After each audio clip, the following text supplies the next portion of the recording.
Thank you, choir. Today's guest speakers come to us from a friendship through John Cox, who's here today with his wife, Judy. And they are neighbors of Cindy and Laura and Bruce, and a friend to Shalom. And while the speakers may come today to address the Native American boarding school experiences, we've really asked them to come and share principally anything that they would like to share, what visions that tribes have for their future and what we can do to work with tribes, and anything else that they would like to share with us. At the end of the service, we'll have a brief time for coffee, and then a bell will ring, probably earlier than normal, and the bell will ring, and that will be your invitation to join us in Fellowship Hall for a further conversation and a time of questions and answers by our guest speakers. Our first speaker is Curtis Bearchum, who shares this about himself. I'm a 67-year-old enrolled member of the Confederated Tribes of the Umatilla Indian Reservation, happily married to Phyllis, his wife of 48 years, who's here with us today as well. We have 3 children, he writes, and 8 grandchildren. And Curtis is a retired security police officer of the Hanford Patrol from the Hanford site. So Curtis will speak first, and then we'll hear from Malena. Malena Fairlight Pinkham is an enrolled member of the Confederated Tribes of Grand Ronde. Malena was born and raised in the Tri-Cities, and after working 6.5 years as an in-house counsel for the Confederated Tribes of the Umatilla Indian Reservation, she is now a staff attorney at the Northwest Justice Project. And Malena has been a member of the Tri-City Intertribal Organization since 2013. So first we'll hear from Curtis, and then we'll hear from Malena. Let's welcome our guest today, Shalom.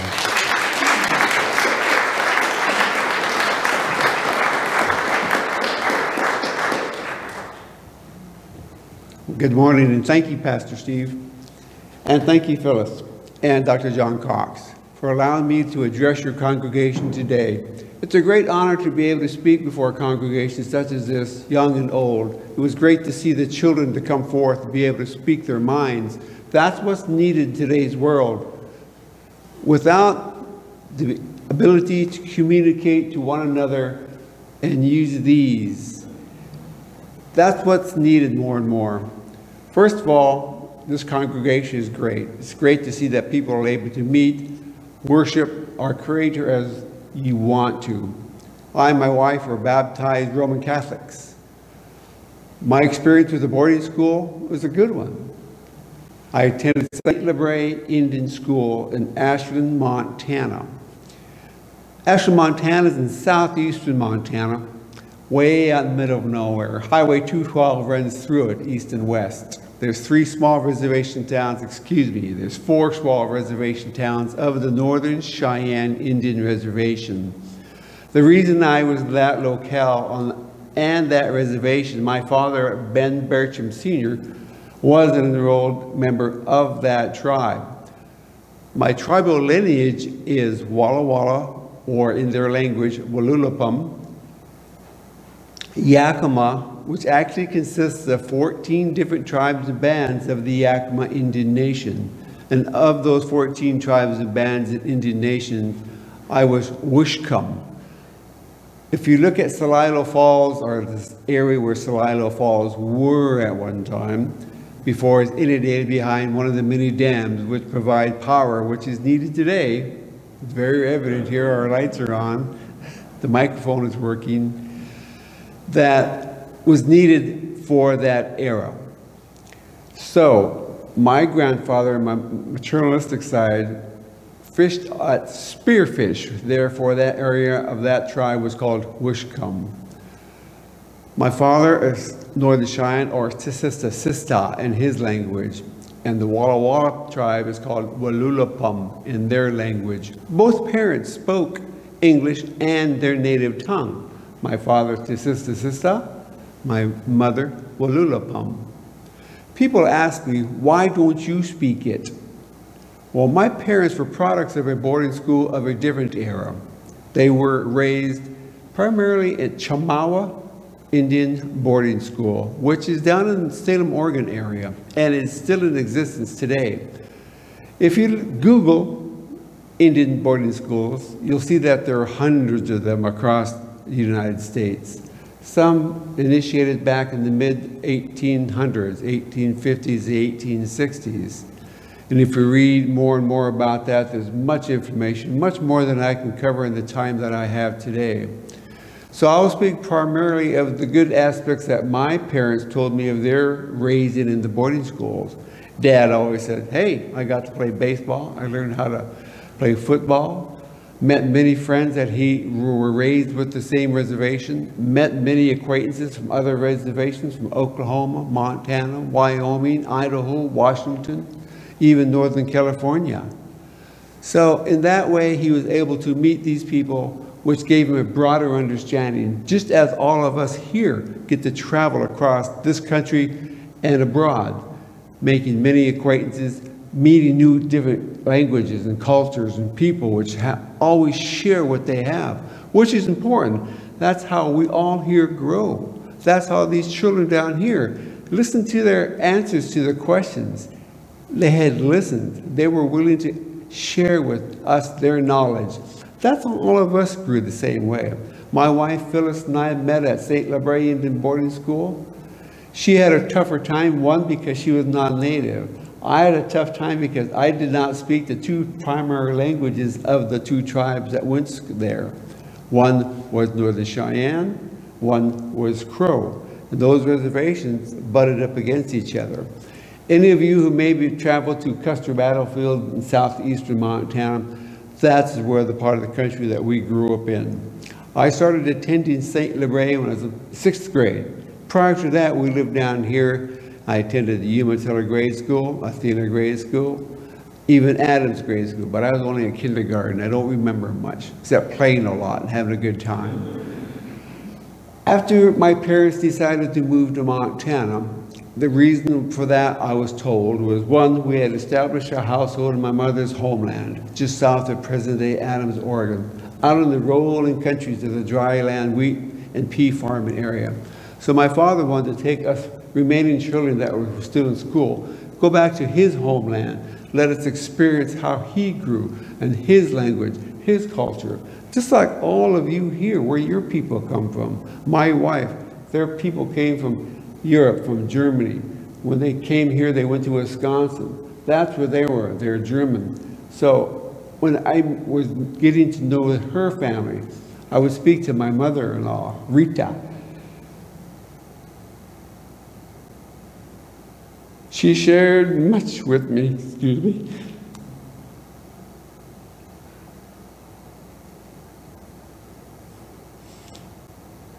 Her family opened up their home to me.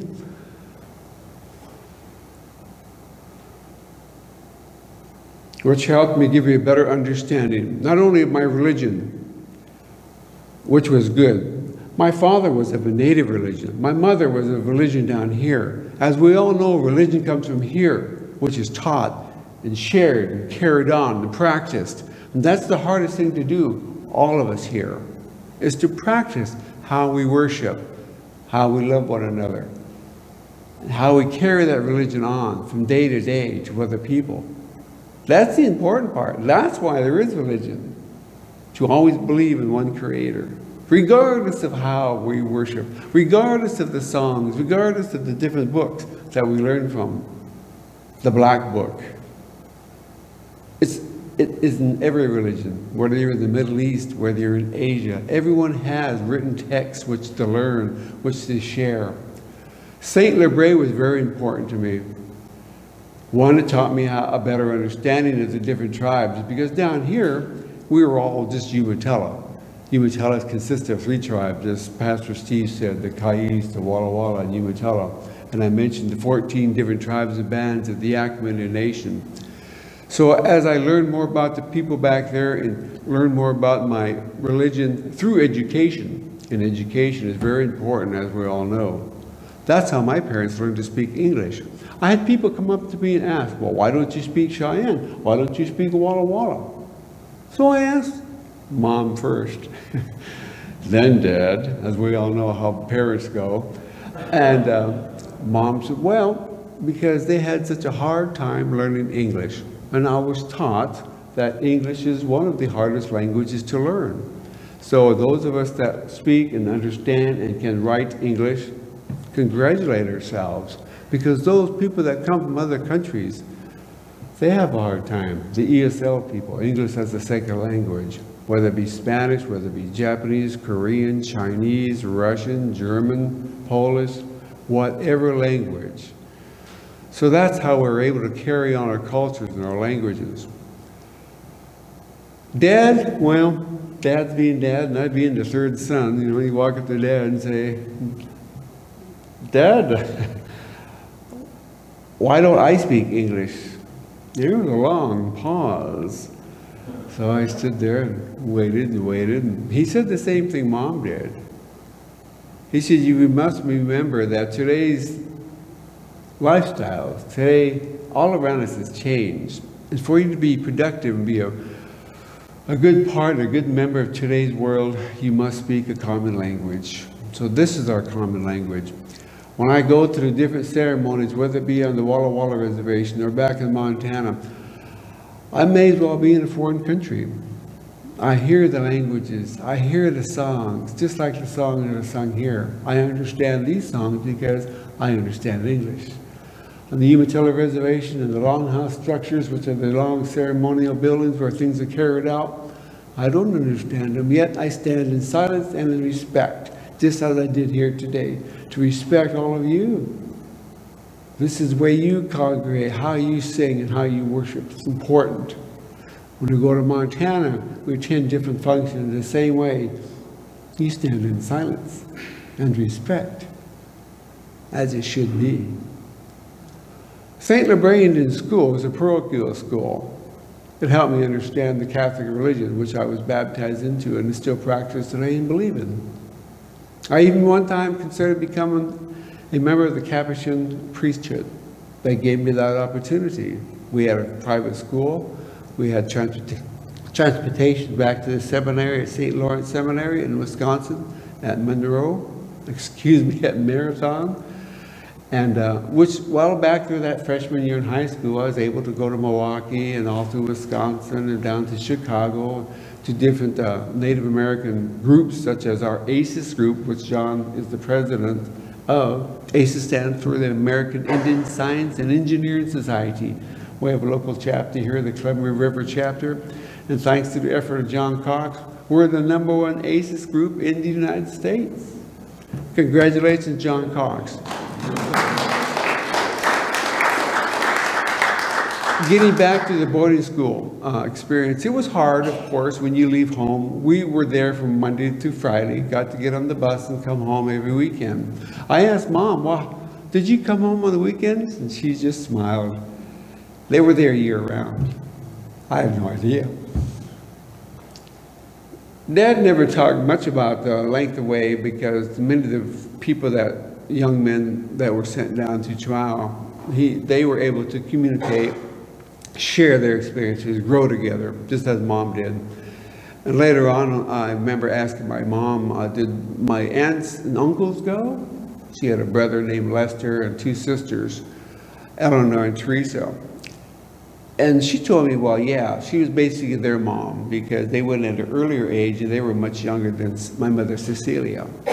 So she helped raise them while they were at Chihuahua. And they stayed there until they finished school, and then they returned home down here outside of Pendleton on the Umatilla Reservation.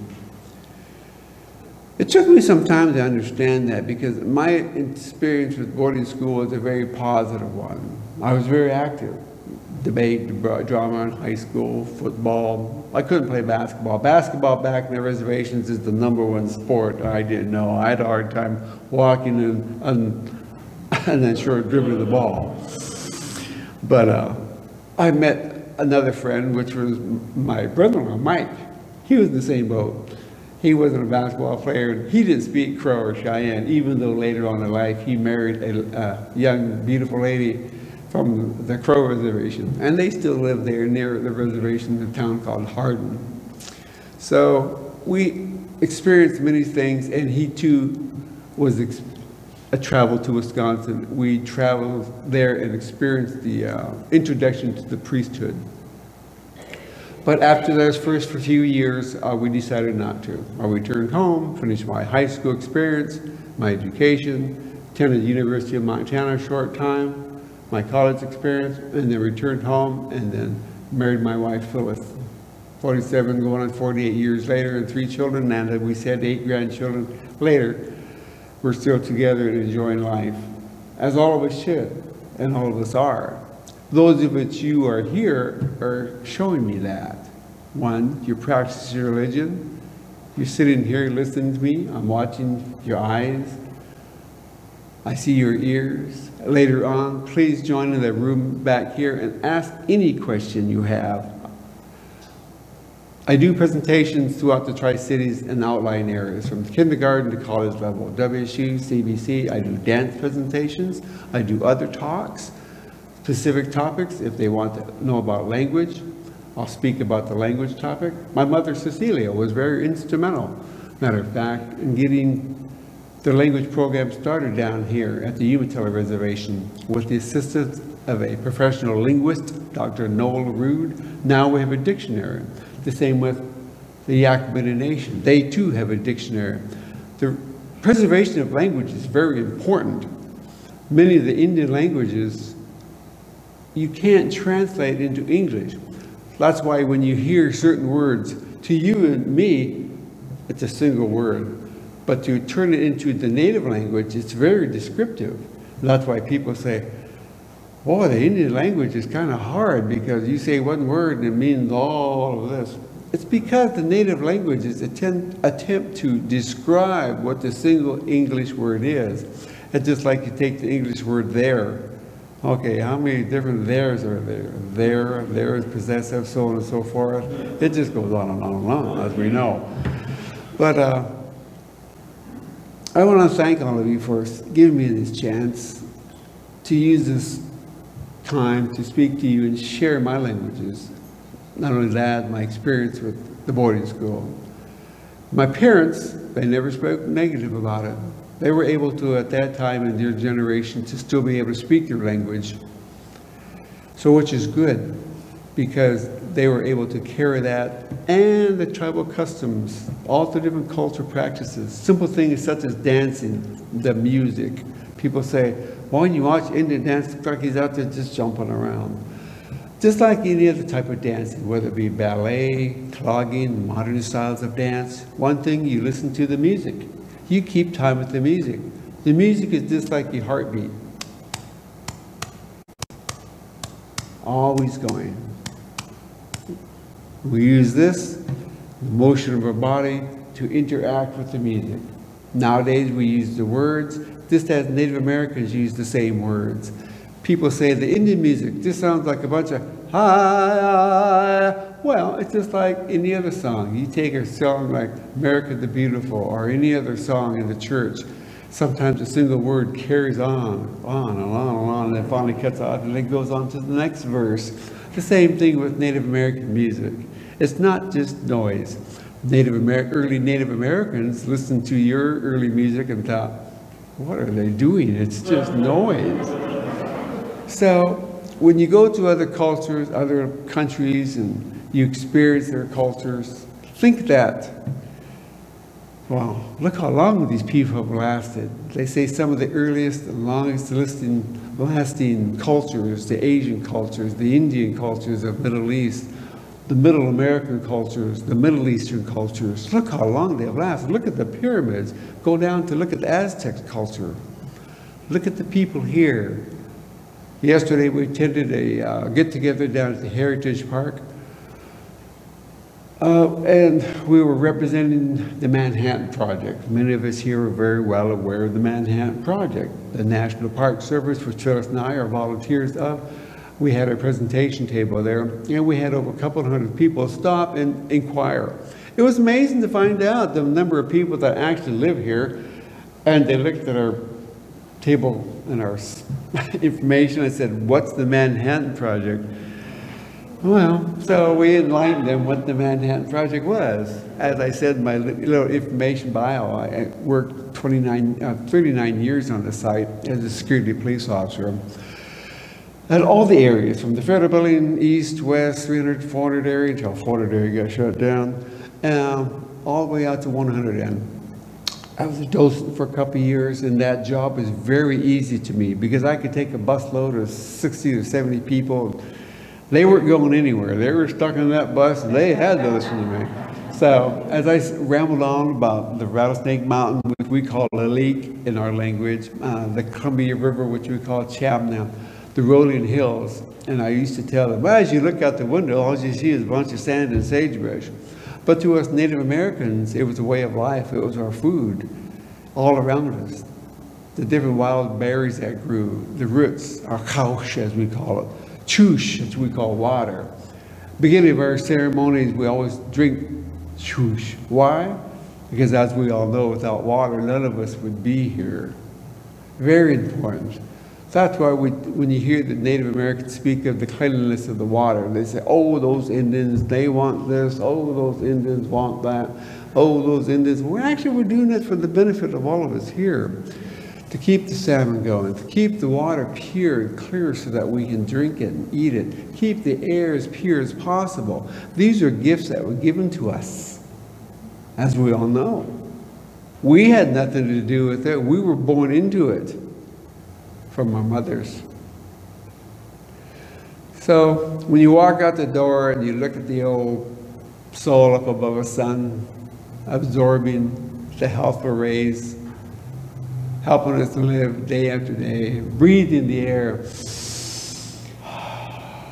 Simple things such as that. Stop and think about those poor people who have trouble breathing, those people who have trouble hearing, those people who have trouble eating, and how lucky we are that we still have that available to us so that we can communicate, talk, sing, read the written word, praise our God as we are able to in this country. My father was a veteran of World War II, fought in World War II down in the islands in the South Pacific. My brother Bruce, Vietnam veteran, 69. My father-in-law Herb, Korean veteran. So when people talk about Native Americans fighting for their homelands, those people in their time and generation did the same thing, believe it or not. Regardless of whether or not people say, well, we shouldn't have been there. We were there to help those people. Help is a great word when you stop and think about it. What kind of help? Need help to walk, help to sit in the chair, help to see something, help to paint, help to build something. That's what help is. That's important. So anytime some neighbor says, say, can you help me? I know we all become say, well, I'm kind of busy, meaning that, oh, I really don't want to. But let's extend that hand. Let's extend that open ear and help one another. Because without help, look at this building. Who helped build this? Who helped finance it? Look at that organ pipe. I was looking at that. I was really admiring that. Be a piano player. Who taught him how to play that so that we could all enjoy that? You could all sing. The sound technician man back there. The technology through the Zoom, which is being done right now. First time I heard of Zoom, I said, do what? Dr. Cox says, we're going to have a Zoom meeting. I was like, okay. Let me fire up my old CPU here and see where's the on button, where's my camera. Of course, the camera was the wrong spot, this and that. But we were able to carry on business through that period of time a few years back, which we've all survived. Of course, we all knew people that didn't. They're in a better place now, which we will someday be with. So I'm going to end my talk. Any one of you who want to, again, like I said, please come back to the room and speak with us, ask questions. We're always open, always available. So now I'm going to turn the microphone over to Malena. She'll share her experience. Now remember, Malena is a different person. She's had different experiences, different opportunities present to her and her family. So please welcome Malena Lee Pinkham.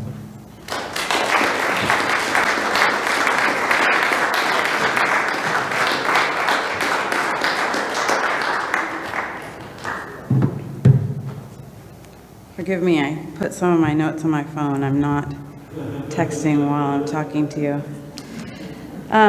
So my name is Malena Fairlight Pinkham. As was indicated, I'm enrolled in the Grand Ronde tribe, which is down in Oregon, though most of my family lives on the Yakima Reservation.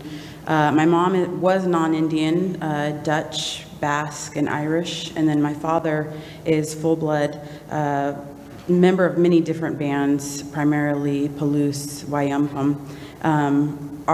The band was confederated under 2 different tribes, so half of our family lives on the Yakima Reservation, and then the other half lives on the Nez Perce Reservation. As Curtis indicated, there's really a variety of experiences that people had at boarding schools. I'm only 42, so I didn't go to boarding school. Many of my aunts and uncles did, and my father was young enough that he was actually moved to be hidden from BIA agents because attendance at boarding schools was compulsory. So what's been going on in Ukraine has really been reminding me a lot of the Native American experience. So if you could, I guess, do me the favor of sort of walking through this example with me. So you're living your life, raising your children, someone shows up and says, you have something that we need, you have resources, you have space, we want to practice our religion the way that we want to, so we're going to stay. You're put on a plot of land separate from communities and the resources that you have and the ability to continue to fish and hunt and things like that. That the people that have invaded you have then formed a country. So it's about 1776 now.